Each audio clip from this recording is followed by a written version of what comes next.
Hi, this is Mike from Mike's Unboxing Reviews and How To, and today I'm going to do a quick update on the REV220, the 90-degree inverted PC case. Keep watching to find out more.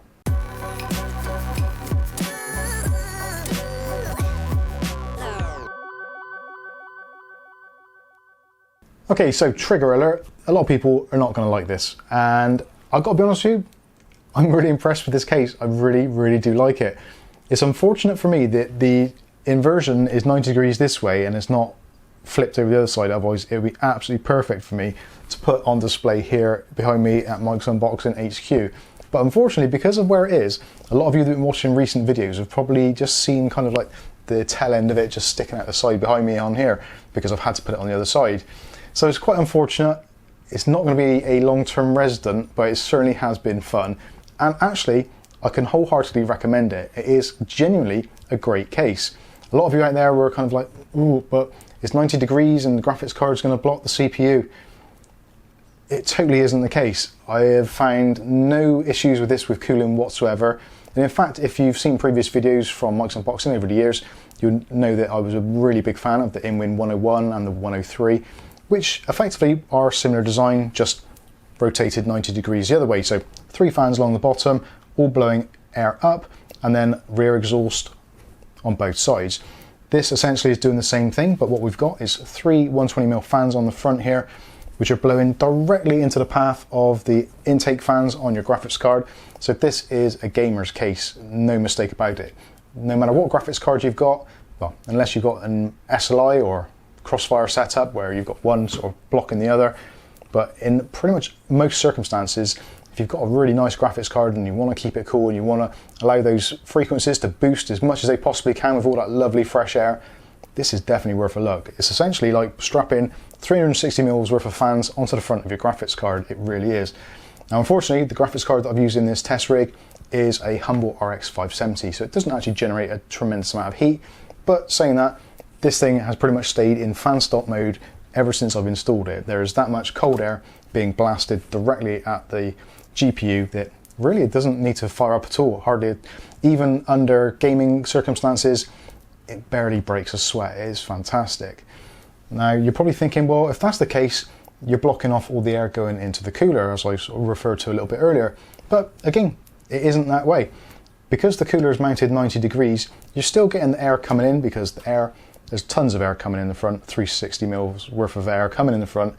What doesn't get taken in by the graphics card bypasses and goes straight into the flow of the CPU.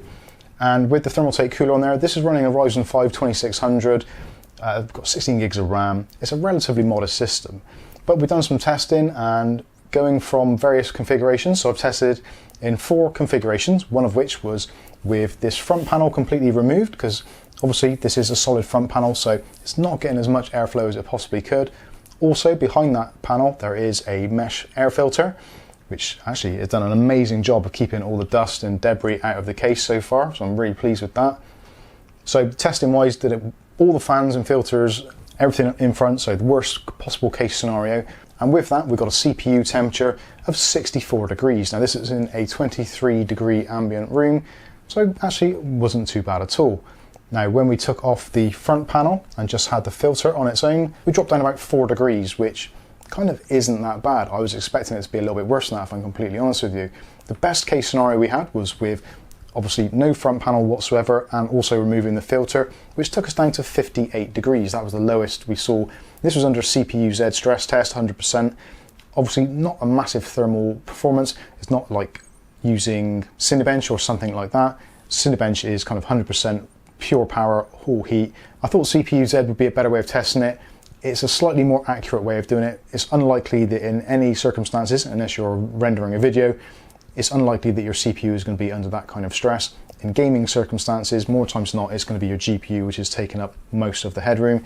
The CPU is just going to be plodding along behind, probably 60–70% maximum, I would say, in most games. So not bad at all really as far as airflow is concerned. So 58 degrees with it completely open, 60 degrees with the filter on, 62–63 degrees with no filter and just this front panel, and with the filter and the front panel around about 64 degrees. So only a 1 or 2 degree difference between most of the settings, and with the front panel on and also the filter on, this thing is whisper quiet. We had one of our regular Discord members and channel subscribers come around for a quick visit yesterday, and even he remarked how quiet the system was. And at the moment we've got this running a normal Windows system. If I wiggle the mouse, you can see this is running, this is my computer, it is on, and I've got a lav mic on, and I'm pretty much next to it, and you can barely hear it. It's fantastic, pun intended. So we've got all the fans in there. We've got 3 fans at the front, which are non-RGB. We've got the 2 on the back, which are addressable RGB. I think personally it looks really good. The cable management on the top is brilliant. I love it, I genuinely do. It's a really, really nice way of doing it. And actually, when you look at the cabling, I've done some B-roll of this so you can get a better look at it. But with the cabling, it's all really nice and neat on the top. And as it comes out of the back, you can, if you want to, cable tie it a little bit just to make it look that much neater. But it looks really, really nice not having all that I/O on show at the back of your PC. Depending where you're going to put the computer, maybe you've got it on a desk and people can walk around it and see the back, you can make this look super, super sleek and really, really nice. Most people probably have it tucked away somewhere so they're never going to see it or appreciate it, but the fact it's there is great. Now, I didn't run into any problems at all with HDMI connections or DVI connections going into the graphics card. There's plenty of room in there. And also, if you're wondering, can I put Wi-Fi antennas in there? Yes, you can quite easily. There is enough of a recess in there to install a PCI Express Wi-Fi straight Bluetooth card like we did in the video up here. And you can stick one of those in easily. There's plenty of room for the antennas in their kind of upright position. Obviously not sticking upright because limitations, but all in all, it does really well. And actually the top section with its filtration, which is relatively modest, but keeps dust and debris out more so than what it actually stops stuff getting in, is a really nice inclusion, and there's plenty of depth there. I found cable management really easily. It just looks really, really good. Okay, so let's talk about the build and things that I found really easy to do and some things that I found were quite challenging. And first of all, challenging things. Connecting up all the fans was definitely a challenge. Because it's got a 90-degree inversion, it's kind of, it messes with your mind a little bit. And also the fact that because of where the fans are, you don't always have the headers in the right places. Again, this is going to be very much dependent on your motherboard. I found the easiest solution for me was to buy a very cheap fan splitter. Got this on Amazon. Again, I'll put some links in the video description. So the front 3 fans are all into a splitter, a 4-way splitter, and then I've got a single header going into the I/O on the bottom of the board. For the 2 fans at the top, because there's only one connection for a fan header at the top of the board, again, a very, very cheap 2-way splitter, which is connected behind the board, and then I've got a single cable just plugging into the header in there. So that works really well, and actually made it easier to configure the fans because they're running through headers or splitters, so they all share exactly the same features. So it just means you, rather than controlling 5 fans individually, I'm just controlling 2 sets of fans, which makes life a little bit easier. Cable management was really good on this. The cable that comes out here for the graphics card, you really couldn't get it much more perfect than that, I don't think. The fact that it just comes straight out there, straight into there, is amazing. The only thing I think would have been even better is if this power supply section came out a little bit further, so maybe here, and so the cable was completely vertical. That's just being really super nitpicky, but that would make it look a little bit neater.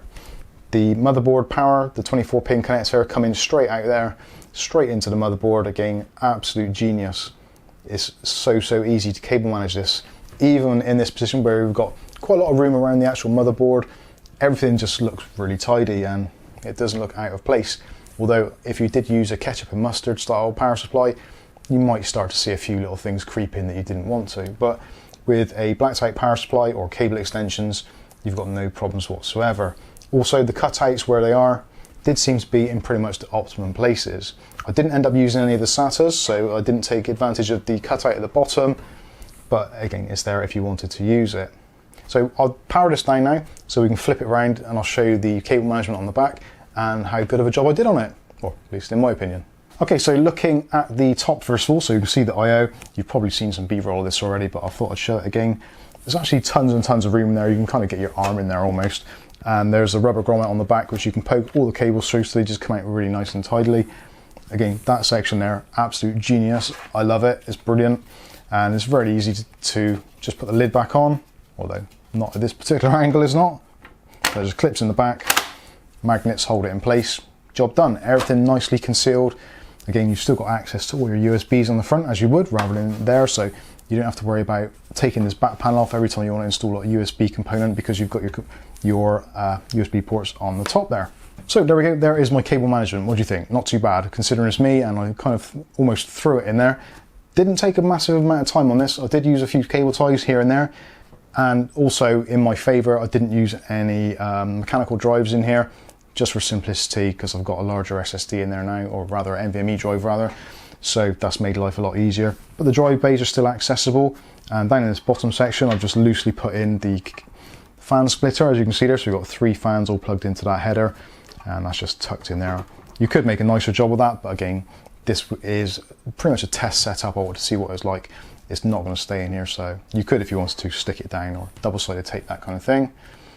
Cable management around the outside edges, nice and easy. Most of the cables are actually just tucked in there. Very easy to do, just tucked in compression fits. So again, if you want to take it apart in a hurry, you pull the cables out and you're good to go. Some of the cables are in around this top section, and the extra power connector, which I think is there. I have to have a look now. Nope, that's the HD audio. It's really confusing when you're not looking at it from the right side. But anyway, you get the idea. It's really easy to cable manage. We've got this cable management down here, which is for the fans, and that is the CPU 8-pin connector in this section, and also the fans. So yeah, it was pretty easy to manage. Difficult for me to remember, but easy to manage. And as you can see, it comes down to this section, which is our Rgb controller, which we've got 3 devices connected to. And again, as is normally the case with Sharkoon stuff, we've got an extra couple of connectors there. So if you want to add some Rgb strips or whatever you want to add, you can quite easily plug them in and route them around. Power supply wise, went in nice and easily, tucked in all the wires in there. This is a captive power supply, so it's not a modular one. So we have had to put all of the cables in there, but even with all the cables in, still got plenty of room, and we can still get access to the drives if we wanted to. But overall, yeah, I think it was an absolute dream to build with. Also, nice and easy to get hold of the drive carriers on there. So if you want to put extra drives in, obviously that's going to add to your wiring, but again, it's nice and easy, nice and open, very easy to get to everything. So yeah, really pleased with that. And again, going back to this back section, which is still kind of blows my mind a little bit how nice it looks. Traditionally, if you looked at the back of a PC, you'd have like a silver cutout plate there for the I/O. You'd have all your keyboard and mice and stuff plugged in. It just looks a bit of a mess, whereas this just looks nice and clean, and you've got your airflow, power supply, just all looks really good. Again, you've got this rubber grommet at the top here for passing your cables through, and if you wanted to, you could get those little sticky pads, put a couple of sticky pads down here, and you could cable manage your cables coming out of the PC there for your peripherals. How cool is that? And if you've got a really tidy smart desk, you could just take those down out the back of your desk, and it would look absolutely amazing. But again, that is entirely up to you. Just a suggestion, you could do it quite easily to make it look super, super clean. So there we go. There has been my findings and my build inside the Sharkoon REV220. Let me know in the comments, what do you think? Are you convinced? Are you tempted to get one? Just for the experience of building one, I would personally say, yeah, go ahead, do it, build in it, see what you think of it, do some testing with your components, see what temperatures you get. I did think this was going to be a little bit of a hot box, if I'm completely honest with you, with that pretty much sealed off front panel, but having said that, the ventilation there seems to do an absolutely fine job.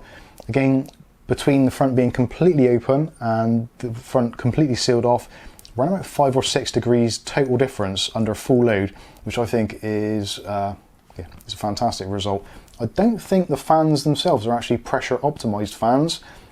Maybe I'll have to check with Sharkoon on that one, but they don't appear to be. They just appear to be doing a particularly good job and are not really hampered in any way by that restricted airflow. I am slightly tempted to get the Dremel out and cut out these channels here, but for the sake of a couple of degrees, I honestly don't know whether it's worth it to ruin the aesthetic. But again, let me know what you think in the comments. Should I take a Dremel to it? Should I leave it as is? Anyway, I've rabbited on far too much. Do let us know in the comment section what you think of it. I am genuinely interested to hear your thoughts. But for now, I've been Mike. This is Mike's Unboxing Reviews and How To, and hopefully we'll see you in the very next video. Thanks for watching.